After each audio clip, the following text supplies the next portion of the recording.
Marketing and Communications Manager at Data Conversion Laboratory, and I will be your moderator today.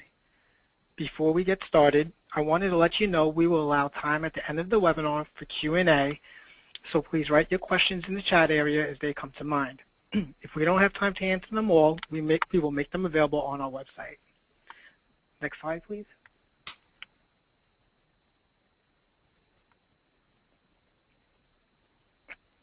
For those of you who are not familiar with DCL, we convert and organize content to create electronic documents, populate databases, publish it on the web, and basically get it ready for tomorrow's technology. Next slide, please. DCL services help you refine your document conversion strategy, identify document redundancy, extract metadata, and transform legacy and future documents for real needs, today and in the future. Next slide. DCL serves a broad client base. Next slide. Spanning all industries. Next slide. Today, we are thrilled to introduce Marli Mesibov. Marli is a content strategist with passion for the user experience. Her work spans websites, web applications, and mobile for enterprise companies and startups across the country. She is an editor at UX Booth and a frequent conference speaker. Marli can also be found on Twitter, where she shares thoughts on UX design, content strategy, and Muppets. You can learn more about her and her work at marli.us. Our session today will be taking a look at methodologies that ease the design process and learn how a group can truly function as a team. Without further ado, welcome Marli Mesibov. Hi everyone. As Adam said, my name is Marli, and today we're doing part 3 of my webinar series on content creation during a site migration. Over the past few months, I've led 2 webinars that led up to this one, providing advice on content migrations and the branding work that often accompanies a migration. So if you missed those webinars, don't worry, this one stands alone, but if you did attend those, or if you find that you want more information on rebranding during a content migration, the other webinars are available on DCL's website. Again, as Adam said, I work as a content strategist in Boston, and I frequently work as a consultant with companies that are either rebranding or refreshing their brands. So today we're going to focus on a topic that is very valuable during content migration, but it also applies to situations, really any situation where a content strategist needs to work with developers, designers, and information architects. We're going to be talking about collaboration. Now I'm going to tell you guys a story. When I was in 10th grade, I spent every lunch period and most of my study halls in the music room with my music friends. I was a cellist, and we would play string quartet music, or we would just sit and talk, and I really loved it. Except that sometimes my friends would start picking on the dumb jocks that they saw out in the halls. And I really struggled with this view of the athletes, because after school every day, I was going to cross-country practice. And I loved running, and I loved my other running friends, and we would log miles and share stories, but it always stung when they bitched about those nerdy, weird debate kids. Because you guessed it, 2 evenings a week, I was practicing oral interpretation and Lincoln Douglas style debating. And do you know what my speech and debate friends whined about?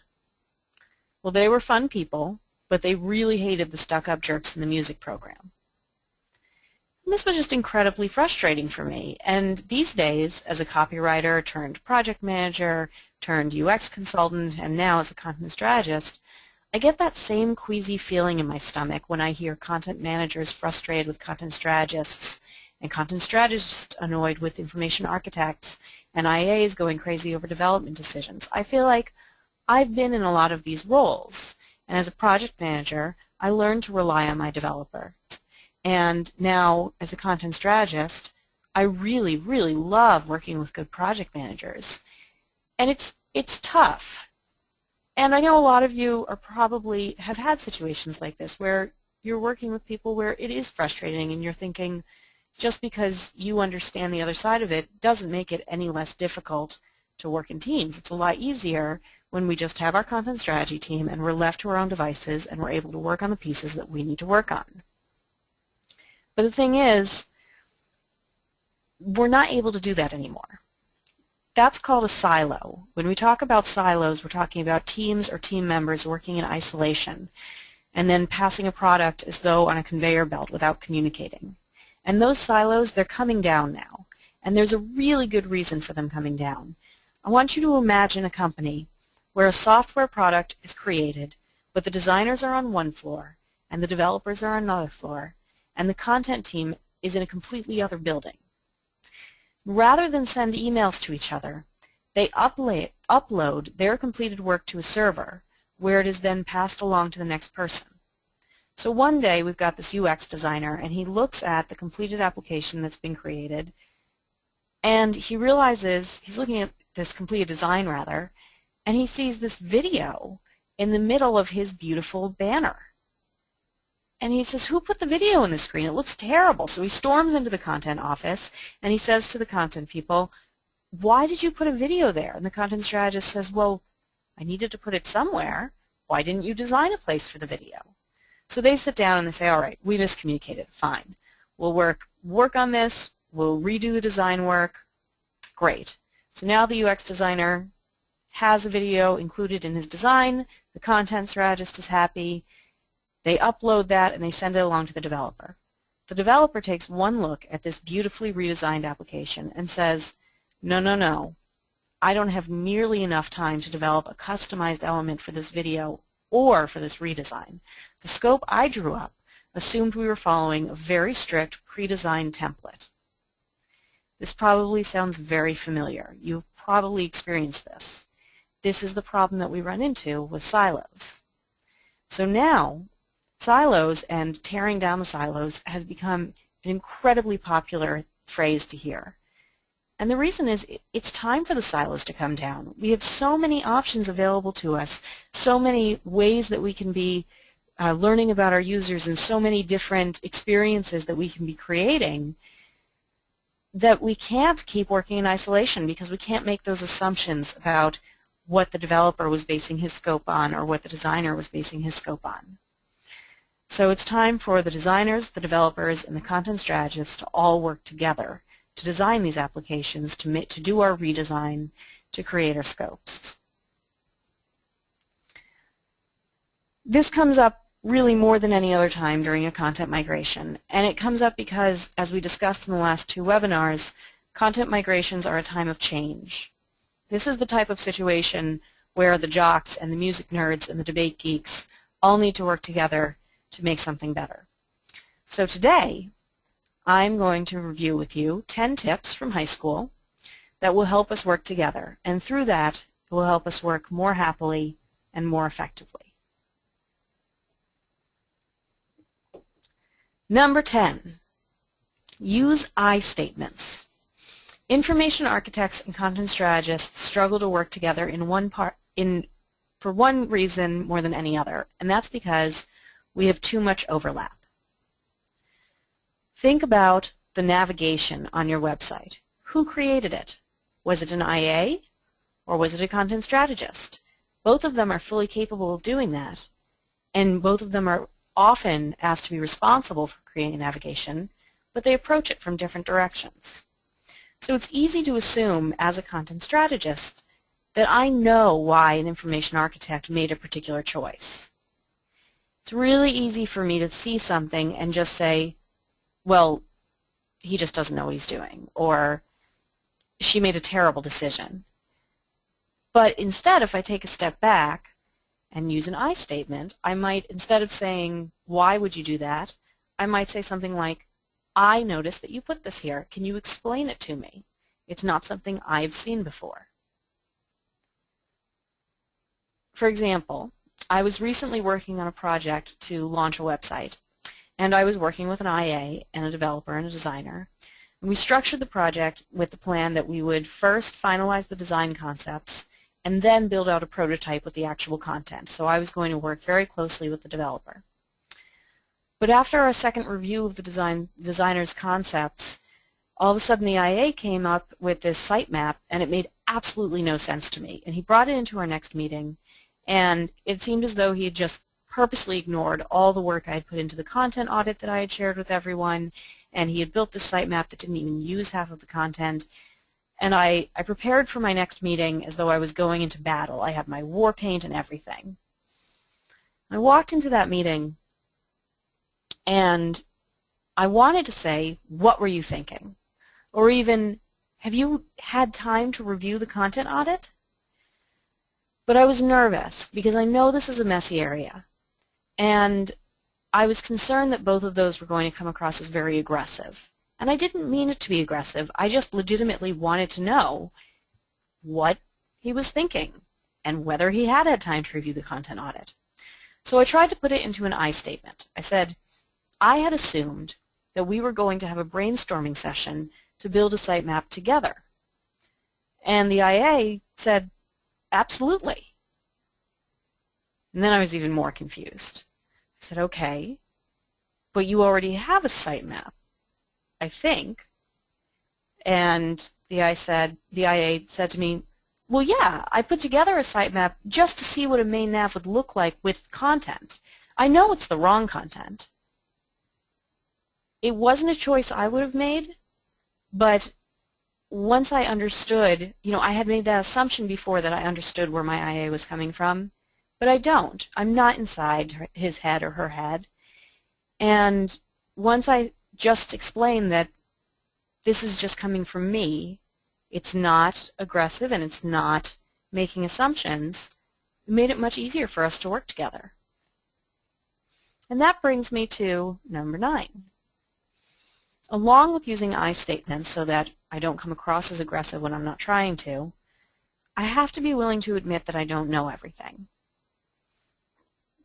Content strategists struggle to work with marketers in many situations because I've found that a lot of content strategists were told at one point or another that content strategy is a better version of marketing.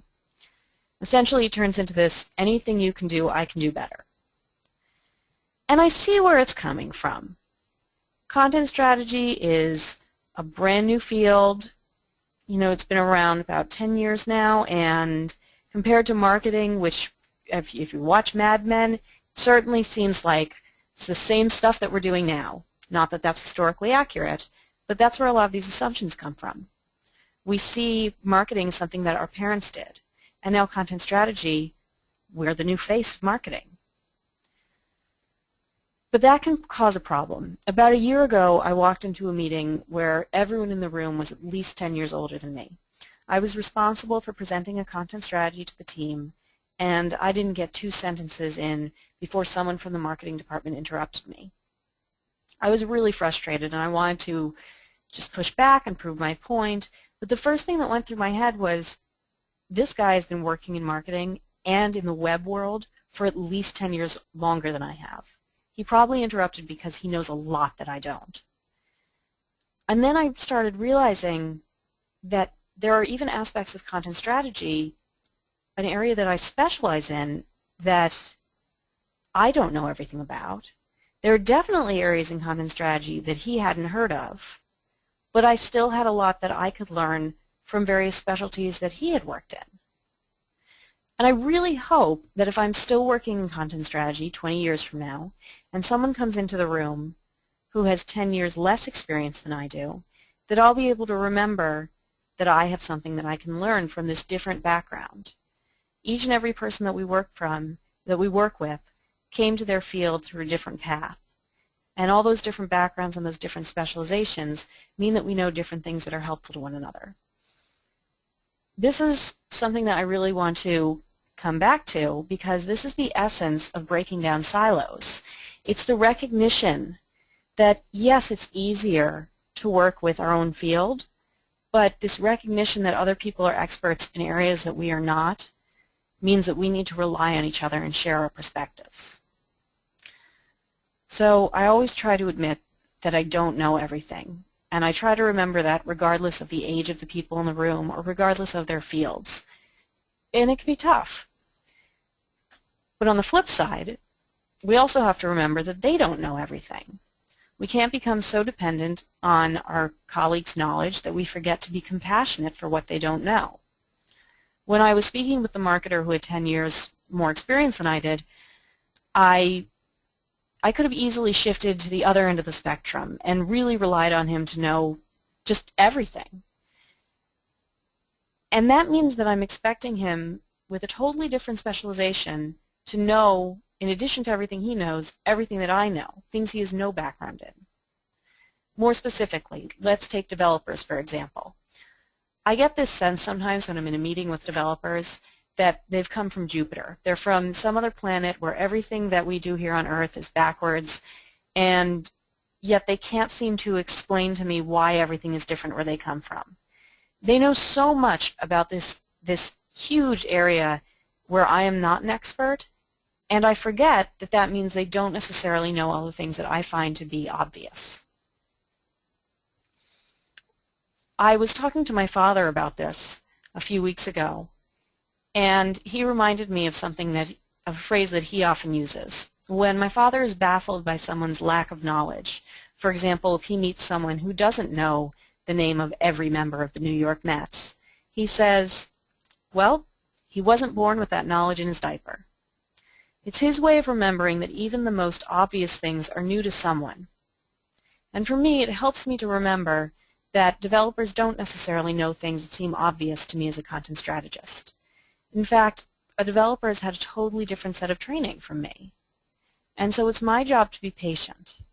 It's my job to remember that even though, let's say, using the correct your, and your is just so basic, something that I think everyone knows, but someone who didn't go to school for English and doesn't spend every day of their lives writing and checking grammar and paying attention to those things, they weren't born with that knowledge in their diaper, and they may never have had the chance to pick up on it. Ideally, it's not just up to us to be patient, it's up to the developers and to the other colleagues as well, but nothing has ever been solved by waiting for someone else to take the first step. So when things don't make sense, I found that the best questions we can ask are not why, but what. I ask developers, what have you seen in the past, or what types of situations are you expecting? And most of all, what I try to ask more than anything else is, what can I do to get you what you need? When we talk about understanding what others don't know and what we don't know, what we really mean is valuing everyone's personal expertise. Last September, Boxes and Arrows author Aviva Rosenstein wrote about the adoption of agile methodology in UX teams. One of the key elements that the teams reported was the mutual trust that came about with true collaboration and transparency. So one of the elements of agile methodology that was particularly successful was the daily scrum. This is a 10-minute stand-up meeting where each member of an agile team announces what they'll be working on that day and anything that's currently blocking them. So the scrum is a chance for a designer to stand up and say, today I'm focusing on the edit hotel step of the travel application, and I'm concerned about the number of items we need to fit in. Now the rest of the team knows, if I have any thoughts on the edit hotel step, now's the time to share them. This is an area where the designer may not know something that I know. And if we had other priorities that we need the designer to be aware of, now's the time to ask, is there time for that today? Another successful element of Agile that I think really comes back to this recognition that we all have different specialties is the idea of partner coding. Now this is a collaboration technique. Agile methodology was initially created specific to development.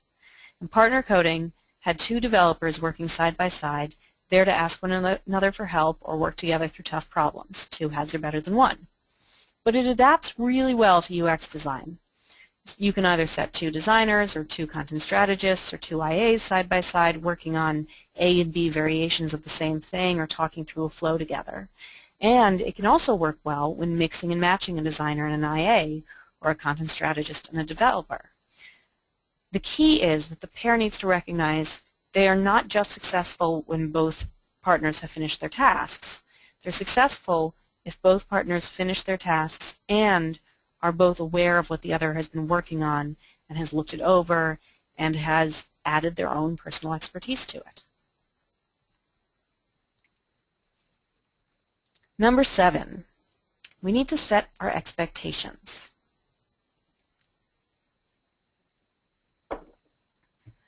Dean Barker, who works with Blend Interactive, started complaining to me at a conference once about content strategists.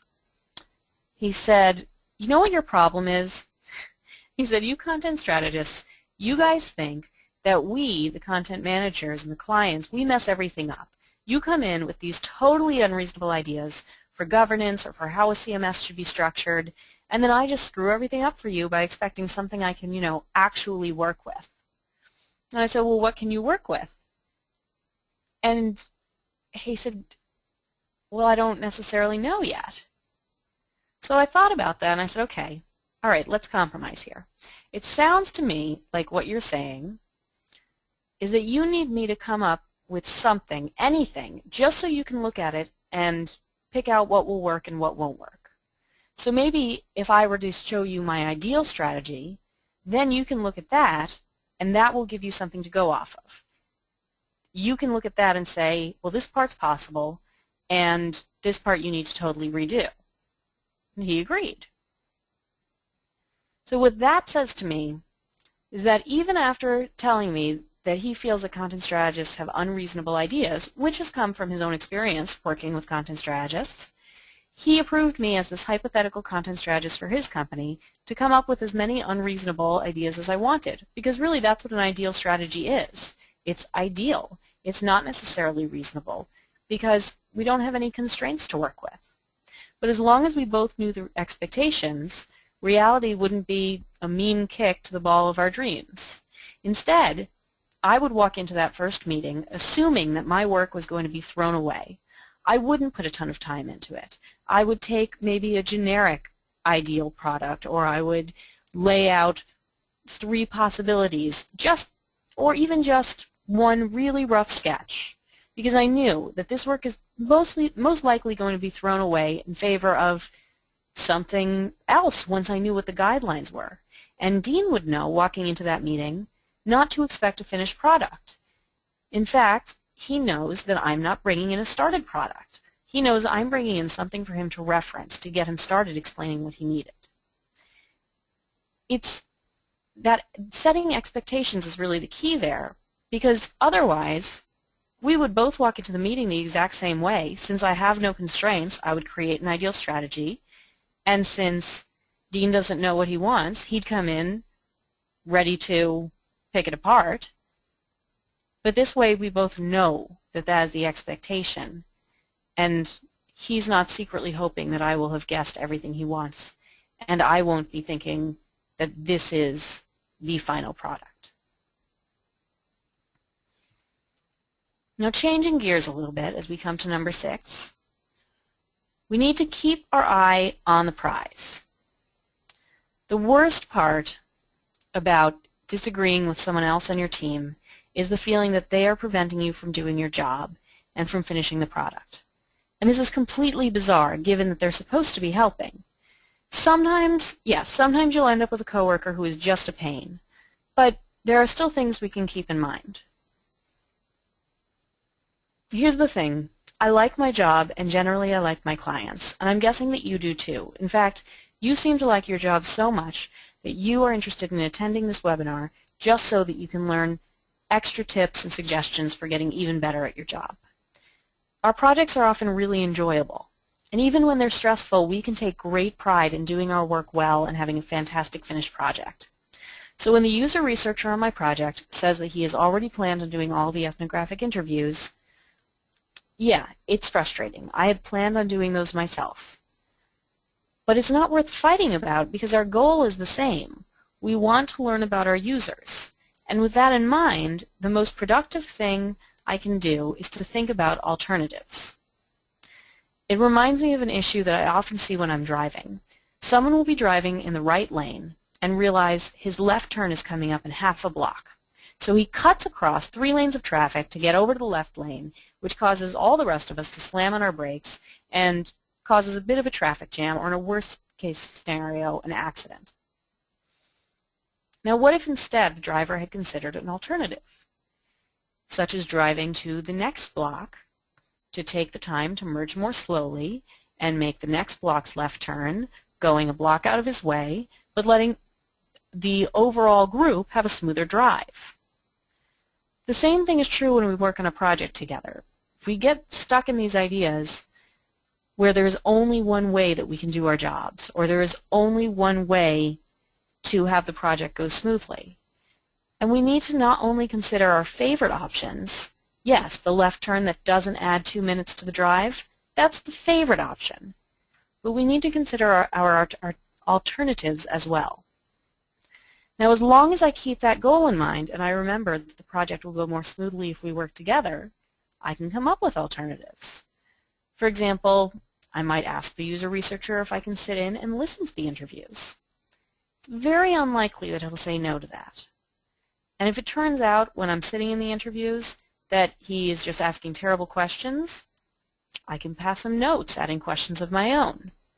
Now, if he says I can't listen into the interviews, I can ask if he can leave open the door to doing follow-ups if I find that there are additional questions. I can ask if I can provide him with questions beforehand. There are always alternatives. And no, they're not ideal, but there's still options. Number 5, we need to recognize when to say no. Just because we're on a team together does not mean that either of us are responsible to agree to everything. I know I just said that arguments slow things down and that we need to look for alternatives, but on the other end of the spectrum, if we just start saying yes to everything, we're going to end up resenting the team. It's especially true in small teams or startup companies where team members can feel that they have no backup or that there's no safety net if they slack off. They feel that they have to say yes to everything, and then they feel like they're doing everything and they have no time to themselves and they're stressed out and the rest of the team isn't pulling their weight. But in the past year, this new trend has emerged where work-life balance has started to mean something more than work as much as you can and then see if there's time left for life. And I think that if we pay attention to this trend, it's going to help all of our projects go more smoothly. When we try to push and push and push, we tend to miss important details. We forget, for example, to look at the bigger picture and start looking at the fact that we need to make a left turn right now. We think we're helping our coworkers by offering to drive, but really we aren't helping anyone. Everyone would prefer that we only take on what we're comfortable handling. So practice saying no, or better yet, I try to practice saying, just a minute, I'll get back to you. Just 1 minute to prioritize my workload can mean the difference between getting to go home and sleep and then coming back and doing a better quality job and just saying yes blindly and ending up really stuck in situations where I can't deliver what I've promised. The U.S. Department of Labor's Bureau of Labor Statistics reported in 2003 that the average U.S. male slept 8.48 hours in a 24-hour period, and the average U.S. female slept 8.65 hours, so a little over 8 hours for both. In 2005, our average went down to 6.9 hours a night, and that includes weekday and weekend sleep. The average person needs between 7 and 8.5 hours of sleep, and between 2005 and now, 9 years later, we've been getting less and less.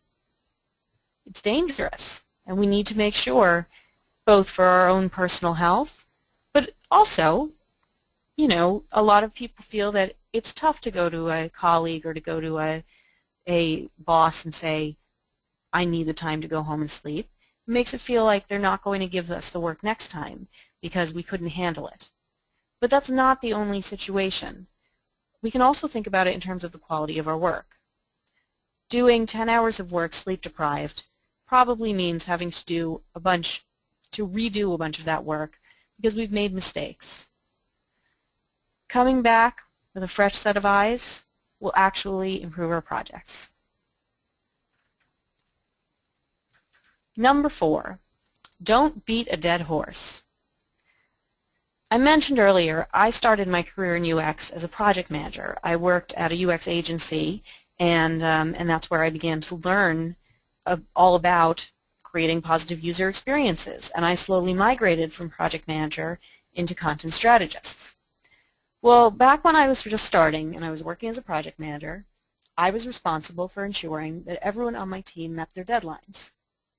And now, as a content strategist, I'm eternally grateful to project managers for their work.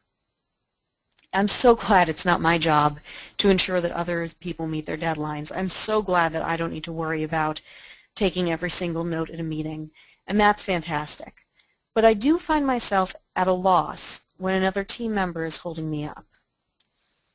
I don't want to tattle to my project manager. I want to be able to solve it with my team member, but it's also not my place to go tell the team member that they have to do their work so I can do mine. And worse, not every project has a project manager. And when we talk about agile methodologies, we are having less and less overhead. Many agile teams still do have project managers, but their role takes on a slightly different space. They're more account managers. They are, as many project managers are, they're client-facing, but because the agile methodology has so much collaborative work, the project manager isn't necessarily the one who needs to take care of every interaction between team members. So how do we keep ourselves accountable? Sometimes it gets so difficult that I feel like I'd be better off just being a one-man team. But that's neither practical nor efficient. That gets into the I can't say yes to everything. I need to keep my eye on the prize. I need to remember that we are all here to achieve the same thing. So I try to pay attention to how my team members communicate. In my personal life, I do a lot of communications via Facebook.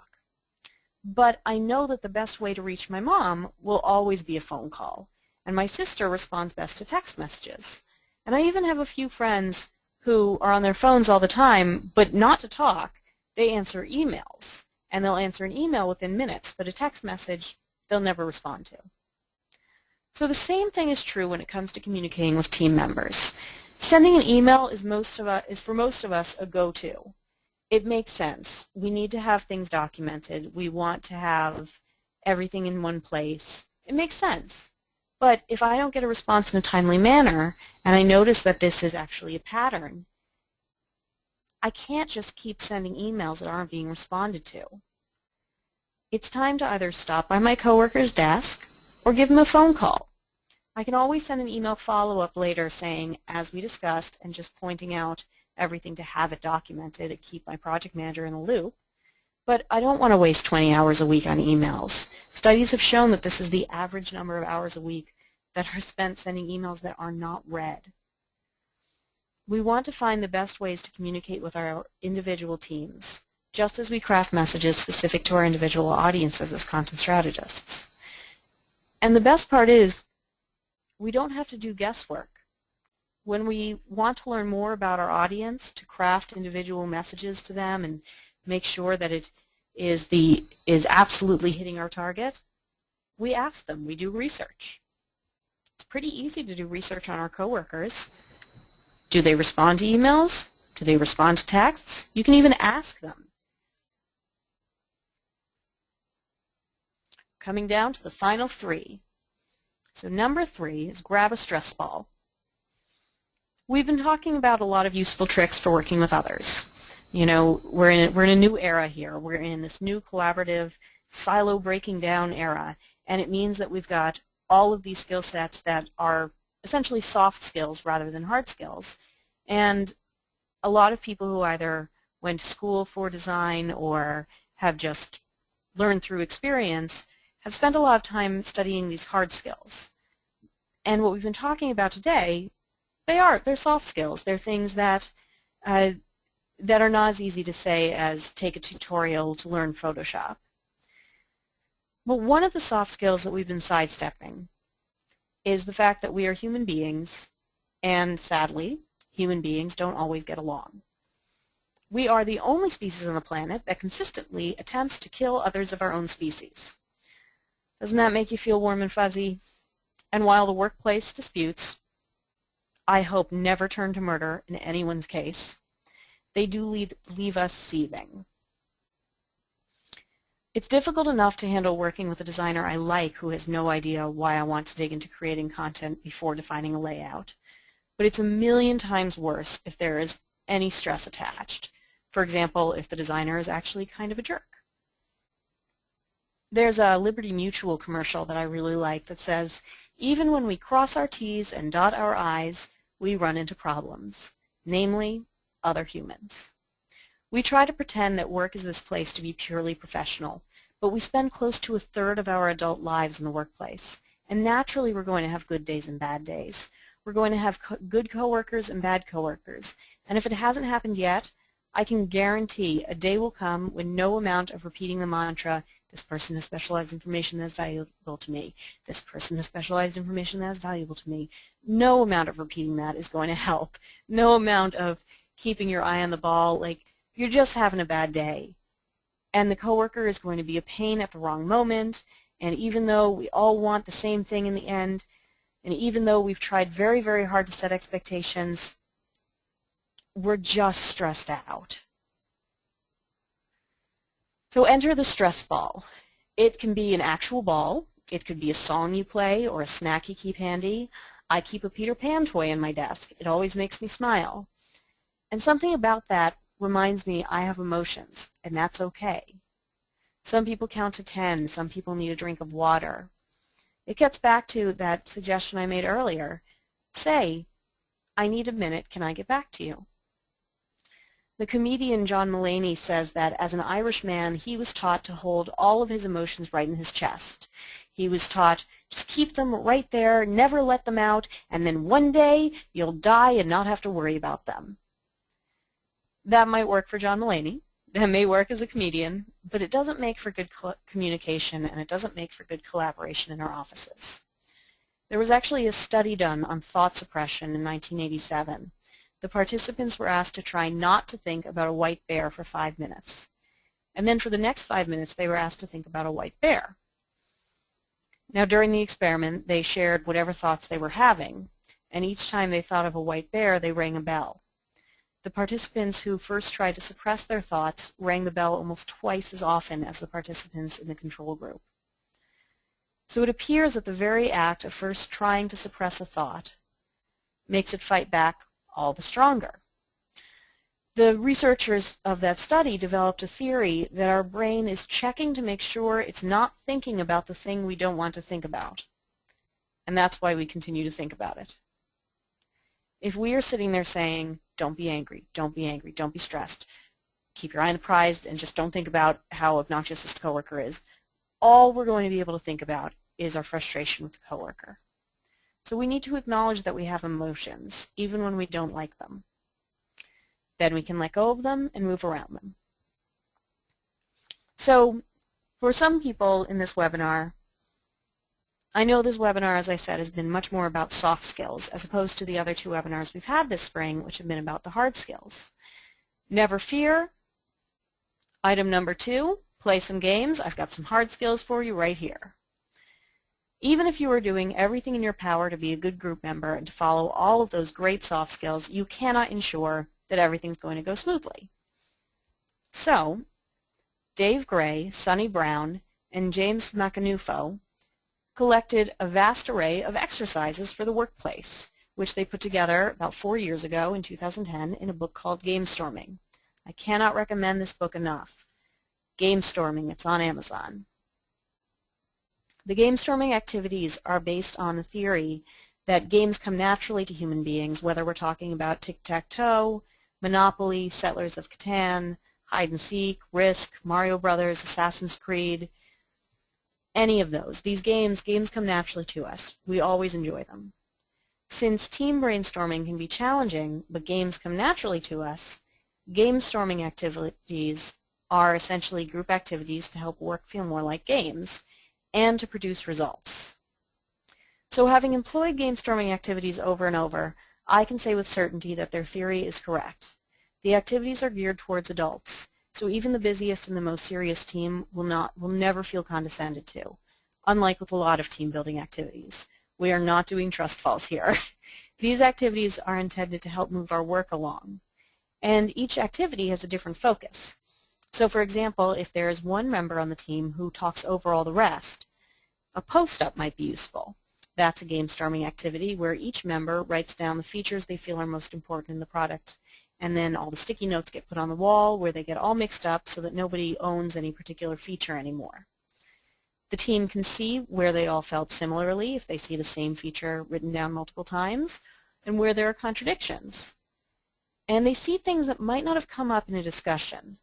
And they can have a conversation where no one feels defensive or embarrassed at having given a potentially wrong answer.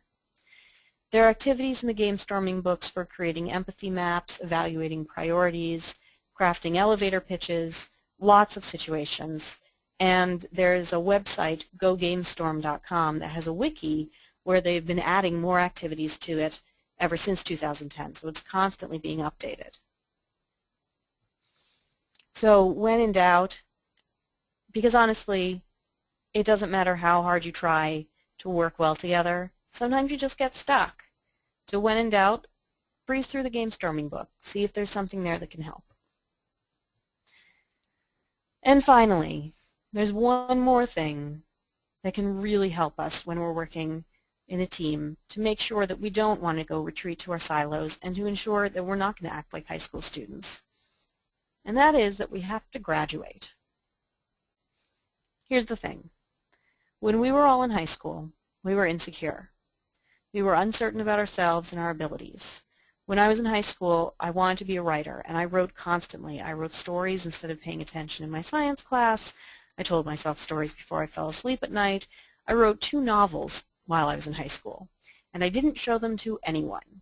I was terrified they might take a look at my work and tell me, "You're not a real writer," or "You'll never be a writer." Well, these days the pressure's off, or at least it's lessened. I generally got used to first a professor, and then a class, and then a room of coworkers, and then the vast and anonymous internet seeing and hearing my words. I know I'm a web writer, but I still feel that fear. What if I walk into a room and the designer on my team tells me that I'm the worst writer he's ever worked with, or the developer tells me she never wants to work with me again?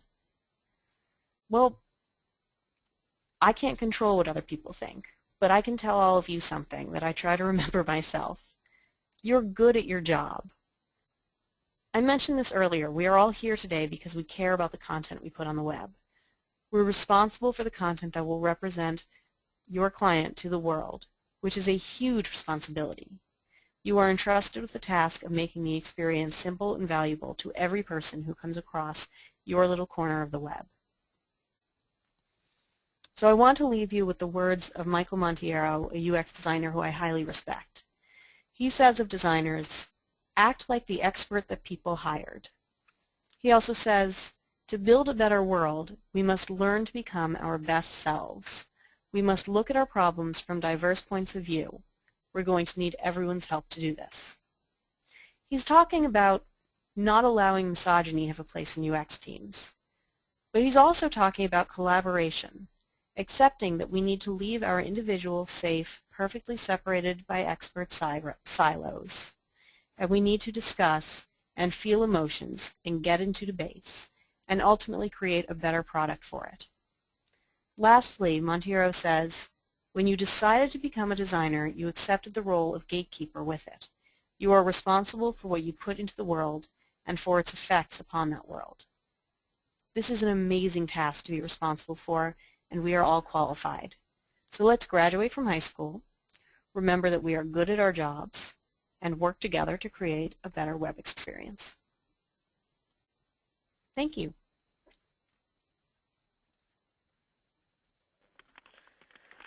Well, thank you, Marli. Very informative indeed.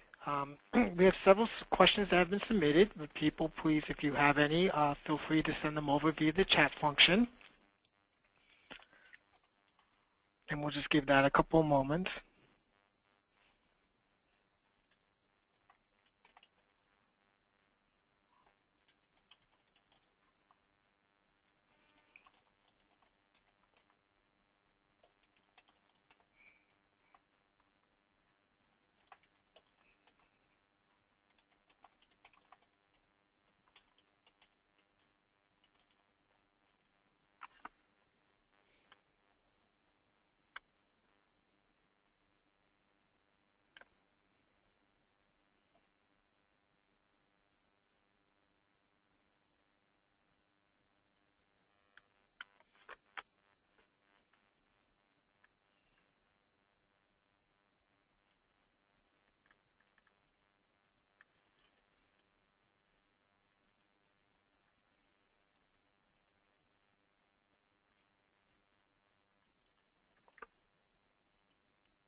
And Marli, I'm sending you over some questions as we speak. Okay.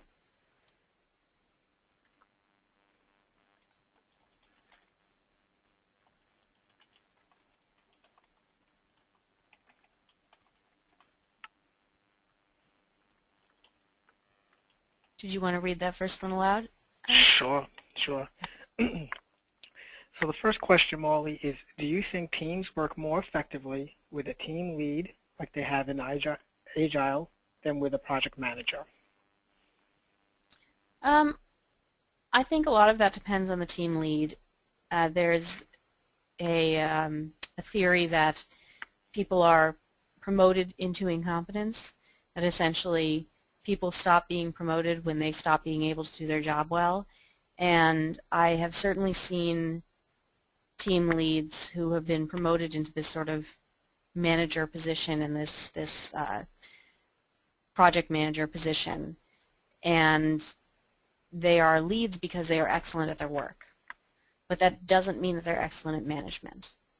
So I think that team leads who are made team leads because they are excellent at the management role can be more effective than project managers because they have more experience in both in the field as well as having these management abilities. But in other situations where you've got a wonderful developer who is the top developer in the firm, that's not necessarily the right person to be a manager if they don't also have those management skills. Great. Well, thank you. I have the second question. Can Agile methodology work with teams that don't do any development? Absolutely. There are many people who will tell you I'm 100% wrong, and I think those are people who come from a development background, because the way Agile was developed was initially very, very specifically for development, and it does need to be adapted when we take on the elements of an Agile methodology for UX. But there are more and more articles being written about the benefits of adapting Agile methodology to a UX group, and they mostly do revolve around the various activities that take place in an Agile development that lead to better collaboration. Excellent. And another question that's come in is, have you seen any research that shows that teams that get along are more or less productive? I have not seen statistics on that, but I will look that up and I will get back to, Adam, can I let DCL know if I find some research, some specific statistics to that? Yes, you can. You can send that directly to me and we'll message it out to everyone. Great, because that is an area where there have been a lot of studies that show the correlation, but nobody has, not that I've seen, I have yet to see something showing causation. And I think that would be a really fascinating area to do some A/B testing on, essentially. All right, excellent. Thank you. Folks, we still have some time left. If you have any questions, please send them through the chat function and we'll do our best to answer them. In the meantime, we'll give it a couple of moments.